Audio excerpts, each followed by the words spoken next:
Welcome back to UGC Net English class. In the last class, we discussed the poem, the Old English poem, Caedmon's Hymn. Today, we are with the biography of William Shakespeare.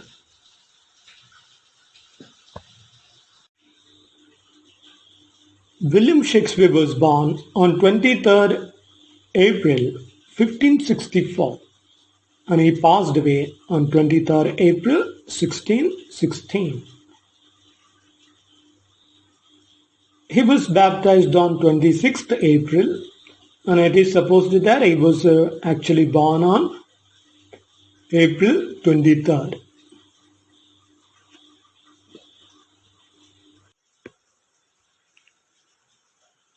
And we know that he is one of the most famous writers, or we can say the most famous writer in the world. So he was an English playwright, poet, and also an actor. Shakespeare's shortest play is The Comedy of Errors. The Comedy of Errors is the shortest play, and his longest play is Hamlet.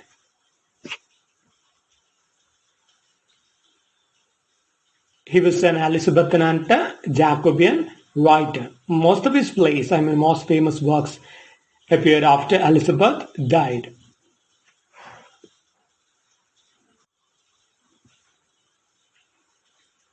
And Shakespeare contributed over 1,700 words. And he never published any of his own plays. His plays were published by other people, some of his actors or his contemporaries.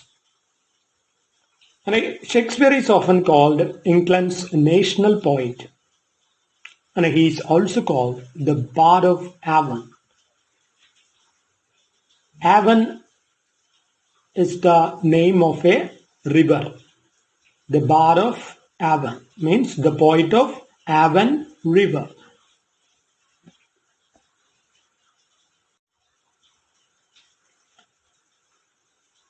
Shakespeare has written 36 or 39 plays, 154 sonnets, and 3 long narrative poems. He has written 36 to 39 plays. Some of his plays are lost. His last 3 plays were collaborations, probably with John Fletcher. So his last plays were collaborations with another playwright, especially John Fletcher, and these plays were Cardenio. Cardenio is a play which is lost, and Henry VIII, and the 2 noble kinsmen. So these 3 plays he collaborated with another playwright, John Fletcher.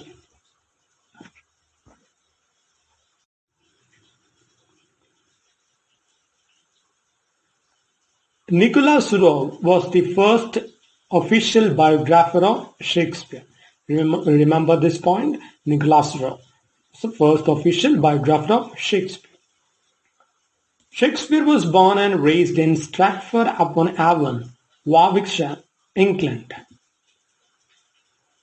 He was born in Warwickshire, Stratford-upon-Avon. His parents were John Shakespeare, who was a glover. That means a glove maker. His father was a maker of gloves. And his mother's name was Mary Arden. Mary Arden. And Shakespeare had 7 siblings. Shakespeare was probably a Catholic. So he was a Catholic, according to some critics.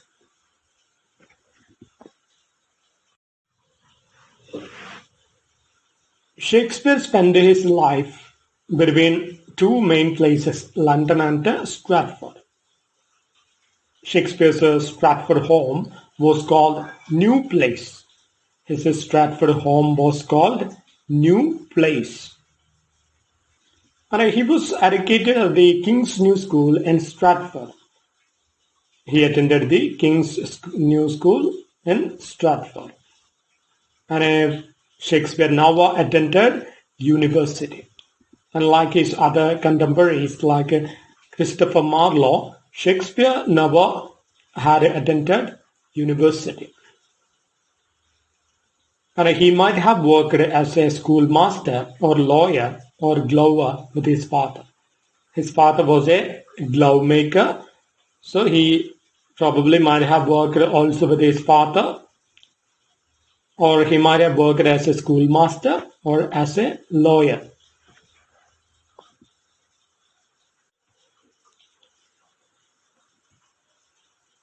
From 1585 and 1592 are considered Shakespeare's lost years. So remember, the 7 years are considered Shakespeare's lost years from 1585 to 1592 because no specific record about Shakespeare's life or his contributions to drama were available during this period. So this period, from 85 to 92 is considered Shakespeare's lost years.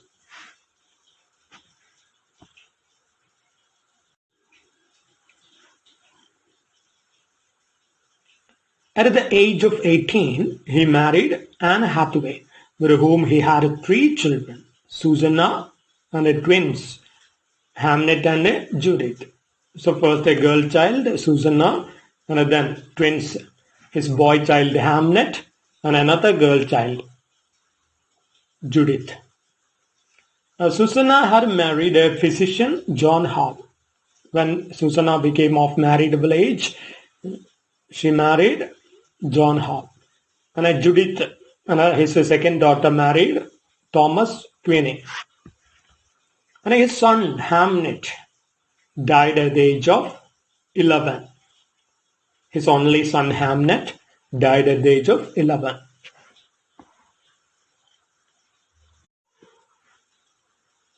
It is said that Shakespeare had some homosexual interest. It is said that he was either a bisexual or a gay, even we can say. He was a bisexual person or a gay because his sonnets, 154 sonnets he had written. So most of his sonnets were about a guy, a gentle guy. And from this we understand that he had some homosexual interest. Sometime between 1585 and 1592, he began a successful career in London as an actor, writer, and part owner of a playing company called the Lord Chamberlain's Man, which then renamed as the King's Man in 1603 when King James I came to the throne. So from 1585 to 1592, during this time he began his acting career or his writing career. And he also owned it. He was a part owner. He had a shares in a playhouse, and that play company was first called Lord Chamberlain's Men, when it was under the control of Queen Elizabeth. And then when she passed, King James I took the throne, and after that the company was renamed as King's Man, the King's Man, in 1603. Remember the year.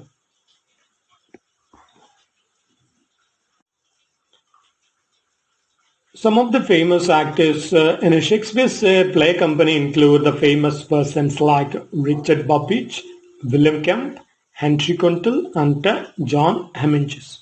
So these were also shareholders of the play company.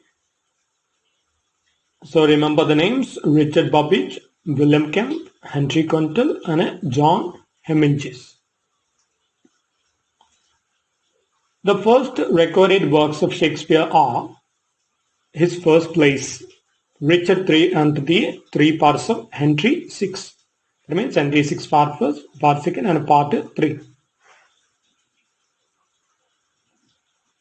It was illegal for women and girls to perform in the theatre in Shakespeare's lifetime, so all the female parts were written for boys. So there were no female actors. The men the male actors took the role of female.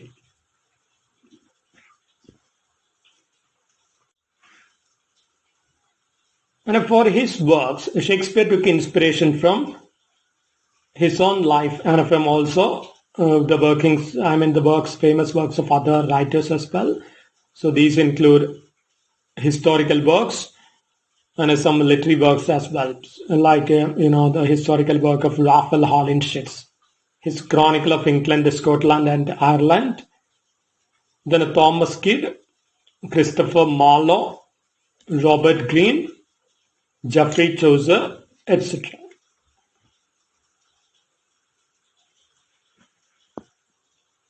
Only two of Shakespeare's plays were written entirely in verse. They are Richard II and King John. So other than Richard II and King John, we can see parts of prose in other plays of Shakespeare. Of course, Shakespeare wrote his plays in iambic, pentameter. So remember, he wrote his plays in iambic pentameter, but there were some prose dialogues as well rather than verse. So his entirely written work in verse were only two of them. So two of the works were only written entirely in verse. They were Richard II and King John.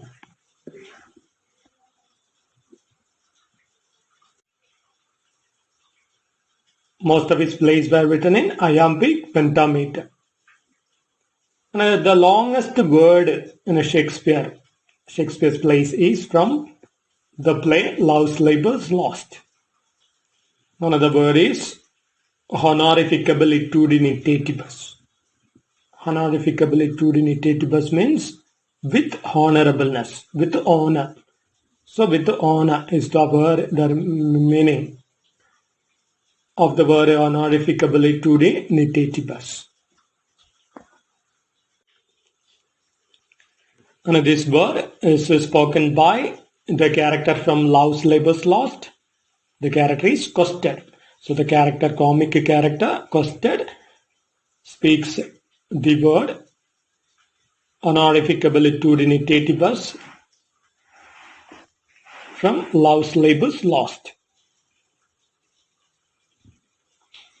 And one of the contemporaries of Shakespeare, that means Robert Greene, another famous writer, Robert Greene, was a contemporary of Shakespeare, and he had, criticized Shakespeare very harshly. So Robert Greene said that there is an upstart crow beautified with our feathers. That means Shakespeare had taken a subplot from Robert Greene's work. Shakespeare had taken some ideas from Robert Greene's work. So Robert Greene criticized Shakespeare with these words. So let's read the full criticism. There is an upstart crow beautified with our feathers, that with his tiger's heart wrapped in a player's hide, supposes he is as well able to bombast out a blank verse as the best of you, and being an absolute Johannes factotum, that means jack of all trades, is in his own conceit, the only Shakespeare in a country. So Robert Greene says Shakespeare is beautified with the feathers of other birds. So using the feathers of other birds, Shakespeare decorates himself according to Robert Greene. And he calls him Johannes factotum. Johannes factotum means jack of all trades.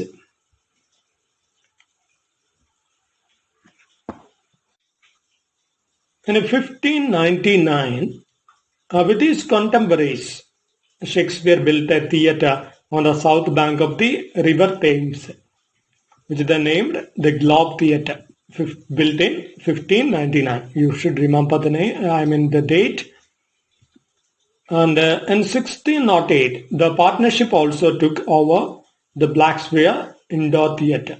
And in 1608, they bought another theatre, Blackfriars. In 1613, the Globe Theatre was burned down during the performance of Henry VIII. So in 1613, the Globe was burned down. Remember, during the performance of Henry VIII. In 1593 and 1594, when the theatres were closed because of plague, Shakespeare published two narrative poems on sexual themes, Venus and Adonis and the Rape of Lucrece. So when the theatres were closed because of the bubonic plague or the Black Death, from 1593 and 94, Shakespeare composed two long narrative poems, namely Venus and Adonis and the Rape of Lucrece. So the theme was basically sexual themes. And another poem, a third narrative poem also appeared, titled A Lover's Complaint. And in this poem, a young woman laments her seduction by a persuasive suitor. So his third poem, titled A Lover's Complaint, is about a woman who wails over her seduction by a persuasive suitor. So remember the three long narrative poems of Shakespeare: Venus and Adonis, The Rape of Lucrece, and A Lover's Complaint.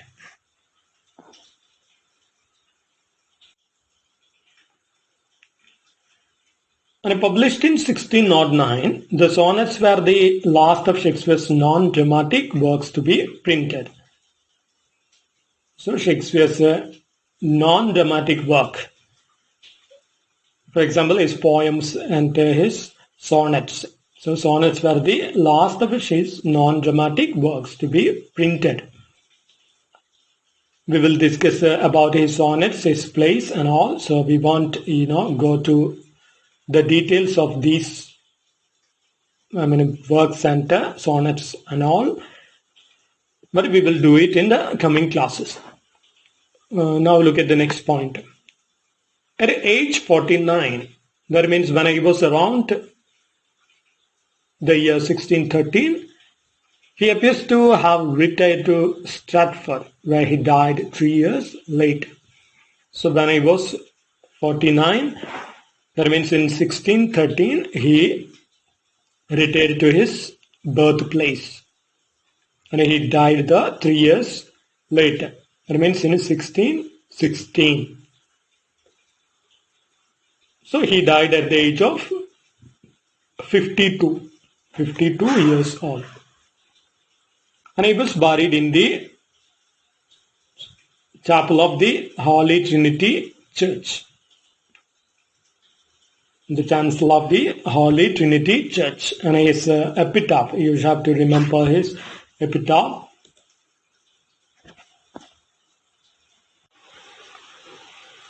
His epitaph, the epitaph means his tombstone lines.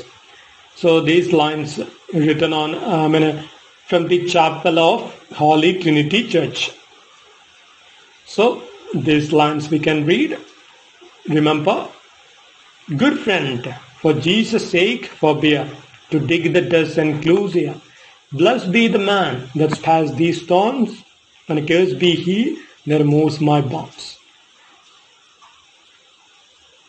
So once more, good friend, for Jesus' sake forbear to dig the dust enclosure. Blessed be the man that spares these stones, and cursed be he that removes my bonds. Which means he didn't want anyone to disturb him in his death. He wanted a peaceful, and undisturbed state in his death.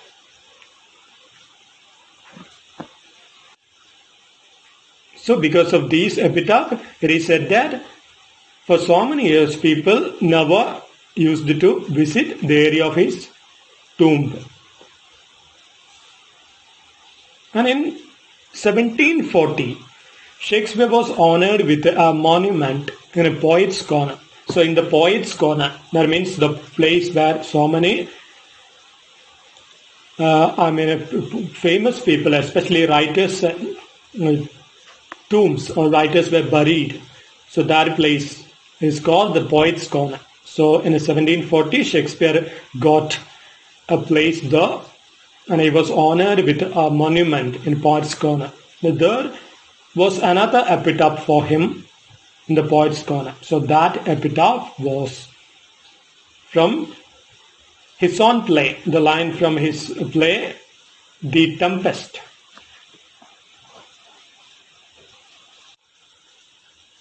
So in the Poets' Corner, Shakespeare has his tombstone lines. That means his epitaph taken from his own play, The Tempest. And the lines are spoken by the character Prospero. Prospero's lines. Remember this idea. Prospero's lines from The Tempest. So read the lines. The cloud-capped towers, the gorgeous palaces, the solemn temples, the great globe itself, yeah, all which it inherit shall dissolve. And like this insubstantial pageant faded, leave not a wreck behind.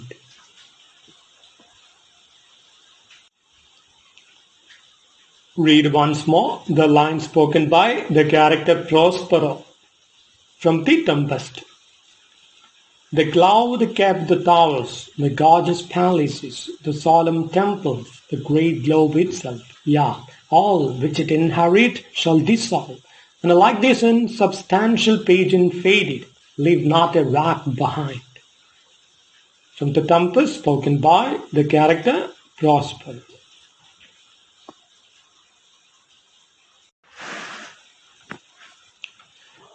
The Droeshout engraving, engraved by Martin Droeshout, Ben Jonson has approved. What does it mean? It means we know of the existence of Shakespeare from a picture or a carved out picture made by a person named Martin Droeshout. So this picture was made when, Shakespeare's first folio was published. So in order to include in the first folio, they made or they carved out a picture of Shakespeare, and the person who did it was Martin Droeshout.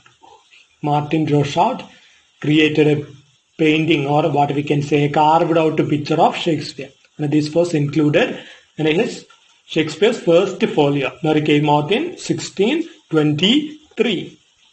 So Ben Jonson, Shakespeare's contemporary Ben Jonson, has approved that this picture looked very much like Shakespeare.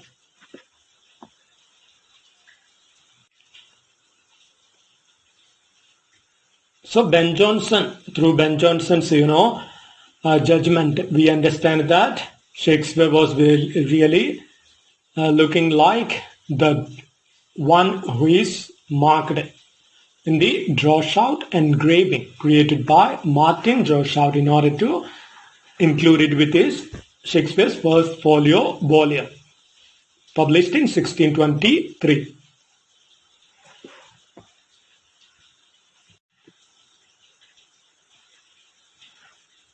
The only thing Shakespeare left to his wife and his will was his second best bed in the house. So Shakespeare gave his wife only his second best bed.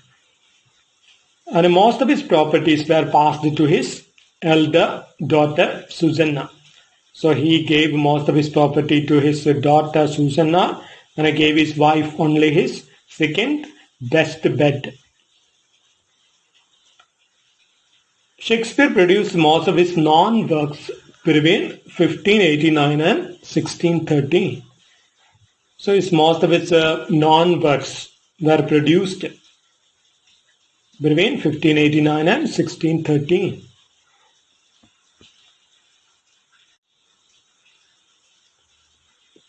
And when we try to categorize his plays, we can say his early plays were primarily comedies and histories. And then he wrote mainly tragedies until 1608. And in the last stage, in the last phase of his life, he wrote tragi-comedies, or we can say romance plays. So first he wrote comedies and histories. Then in the middle period he wrote tragedies, his greatest works, tragedies. And in the last phase, he wrote tragicomedies or romance plays.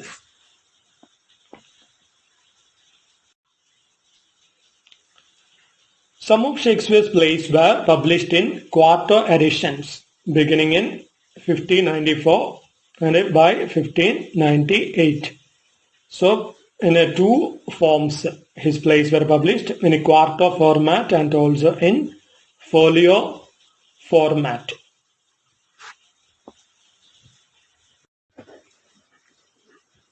And we know what does it mean by quarto and folio. So folio means when you fold a paper once, you will get two leaves, or we can say 4 pages. When we count both sides, we will get 4 pages. When we fold a paper once, this is called folio. And a quarto means when we fold the paper twice. We fold once, and when we fold again, that means when we fold the paper 2 times, we will get 4 leaves and 8 pages. When we count 2 sides, we will get 8 pages. This is called quarto. So his plays were published both in quarto and folio format. Quarto formats appeared from 1594 and 1598. And folio works appeared in 1623.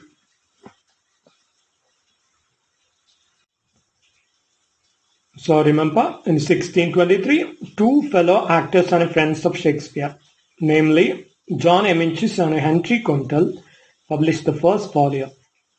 So remember the names, John Eminches and Henry Condell, first folio, 1623. And in this folio, his plays were grouped into 3 categories: comedies, histories, and tragedies. And in this, the first folio preface, in this preface to the first folio, Shakespeare's friend Ben Jonson wrote the line, "He is not of an age, but for all time." So Ben Jonson says that Shakespeare is not of an age, he is for all time.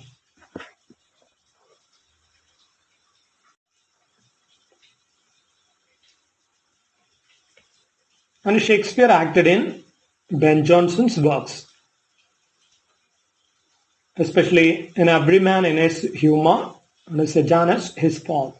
So Ben Jonson's plays where Shakespeare acted include Every Man in His Humour and Sejanus His Fall. And Shakespeare also acted in his own plays. Especially we can see in a Hamlet, in his famous play, Hamlet, Shakespeare played the role of the ghost.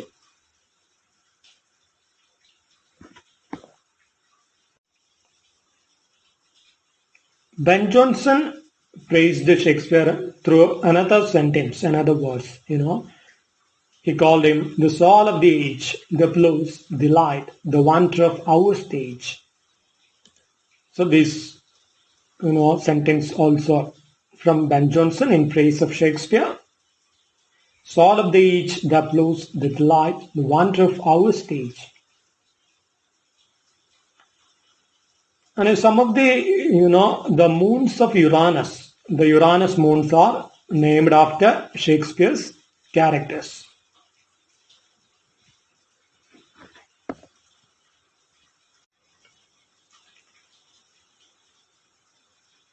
Now let's categorize Shakespeare's plays. Shakespeare's comedy plays include All's Well That Ends Well, As You Like It, The Comedy of Errors, Cymbeline, Love's Labour's Lost, Measure for Measure, The Merry Wives of Windsor, The Merchant of Venice, A Midsummer Night's Dream, Twelfth Night, Two Gentlemen of Verona. So these are Shakespeare's comedy plays. Once more, Shakespeare's comedy plays, All's Well That Ends Well, As You Like It, The Comedy of Errors, Cymbeline, Love's Labour's Lost, Measure for Measure, The Merry Wives of Windsor, The Merchant of Venice, The Midsummer Night's Dream, Twelfth Night, Two Gentlemen of Verona. Now Shakespeare's tragic plays. Tragedies include Antony and Cleopatra, Hamlet, King Lear, Macbeth, Othello, Titus Andronicus. So from this, 4 plays are considered as greatest tragedies, namely Hamlet, King Lear, Macbeth, and Othello. These are his greatest tragic plays.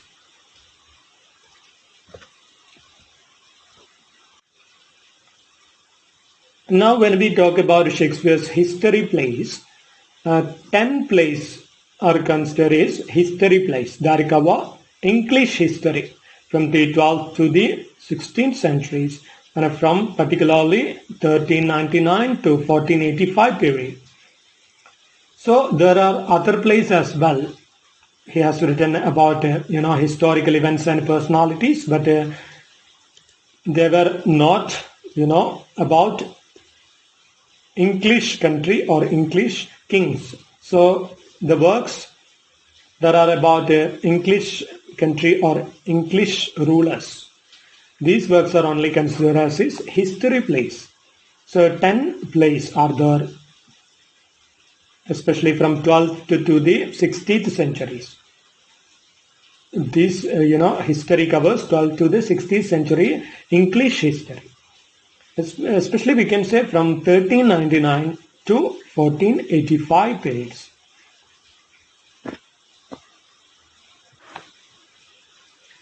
So these plays include Henry IV Part 1st, Henry IV Part 2nd, Henry V, Henry VI Part 1st, Henry VI Part 2nd, Henry VI Part 3, Henry VIII, King John, Richard II, and Richard III.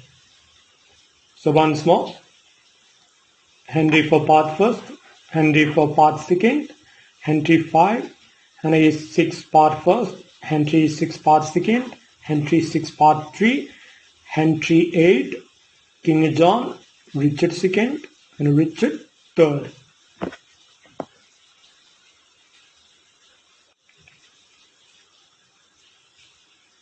Now Shakespeare's Roman plays, especially Roman history. We were talking about his 10 history plays, and to that list we didn't include his Roman plays. So Shakespeare's Roman plays include Antony and Cleopatra, Coriolanus, Julius Caesar, Titus Andronicus. So Shakespeare's Roman plays include the 4 plays: Antony and Cleopatra, Coriolanus, Julius Caesar, and Titus Andronicus.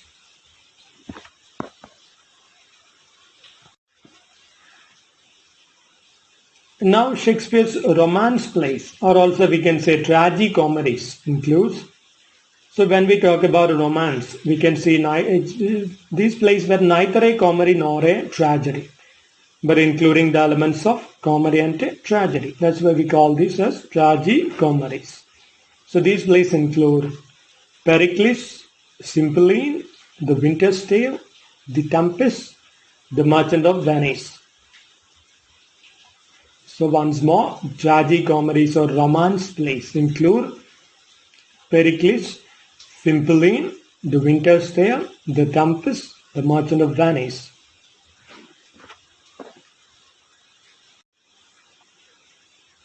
Now Shakespeare's problem plays.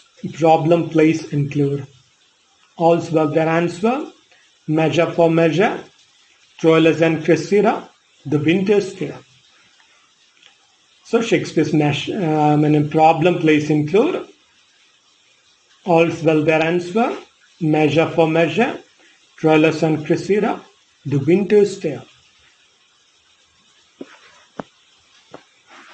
2 of Shakespeare's plays were considered lost. Shakespeare's plays which were not found and thought to be lost include Cardenio and Love's Labours 1. So a second part of Love's Labours Lost, Shakespeare had composed that was titled Love's Labours 1. This play also is thought to be lost. So two lost plays written by Shakespeare include Cardenio and Love's Labours 1.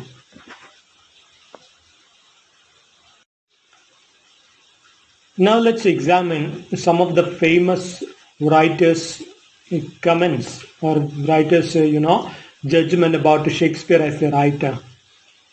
So the famous writer T.S. Eliot says, so according to T.S. Eliot, we can say of Shakespeare that never has a man turned so little knowledge to such great account. According to T.S. Eliot, we can say of Shakespeare that never has a man turned so little knowledge to such great account. Another romantic poet, Samuel Taylor Coleridge, says that our myriad-minded Shakespeare. So according to Samuel Taylor Coleridge, Shakespeare is our myriad-minded person, our myriad-minded Shakespeare.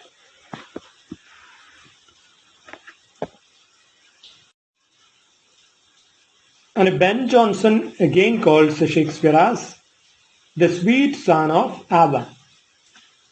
Sweet son of Avon, according to Ben Jonson.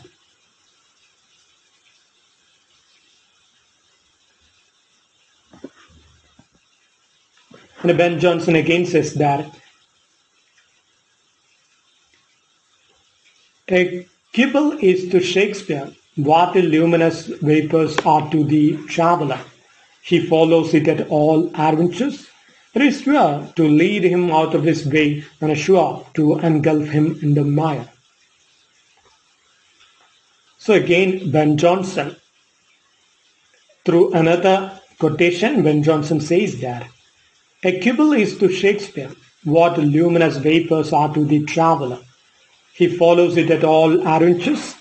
It is sure to lead him out of his way and sure to engulf him in the mire.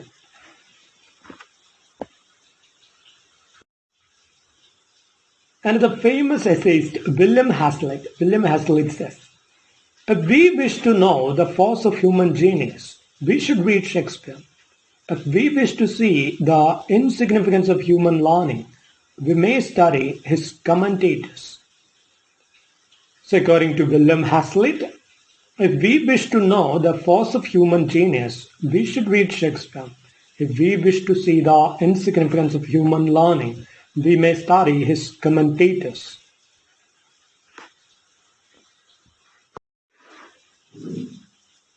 The Victorian poet is Elizabeth Barrett Browning. Robert Browning's wife, Elizabeth Barrett Browning, says that the Shakespeare, on whose forehead climbed the crowns of the world, O eyes, sublime with tears and laughter for all time. So according to the poetess Elizabeth Barrett Browning, the Shakespeare, on whose forehead climbed the crowns of the world, O eyes, sublime with tears and laughter for all time.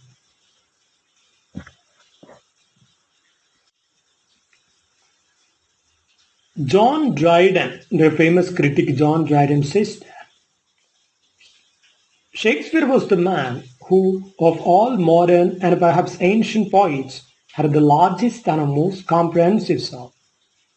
So according to John Dryden, he was the man who, of all modern and perhaps ancient poets, had the largest and most comprehensive soul.